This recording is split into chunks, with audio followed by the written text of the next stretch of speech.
Tungjatjeta shqipet e mi. A keni dëgjuar ndonjëherë për John Millin, shqiptarin që ndryshoi botën e artit?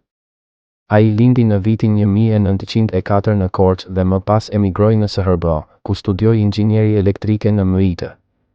Shumë shpejt, ai u bë një nga fotografët më të famshëm të Life Magazine. Specialiteti i tij ishte unik, të kapte lëvizjen përmes dritës. Ai fotografoi kërcimtar, muzikant dhe sportist, duke krijuar gjurmë magjike të dritës që askush nuk i kishte parë më parë. Në vitin 1949, John Milli takoi Picasson në Francë. Ai i tregoi teknikat e tij dhe Picasso i magjepsur filloi të vizatonte me një elektrik dore në ajër. Milli i regjistroi këto imazhe me ekspozim të gjatë dhe kështu lindën veprat e famshme Picasso Live Drawings, që u bën ikonë botërore. Pra, ishte një shqiptar që me kamerën e tij ndihmoi të shkruajë një kapitull i ri në historinë e artit. Qëndroni fort, qëndroni lart, si shqiponja.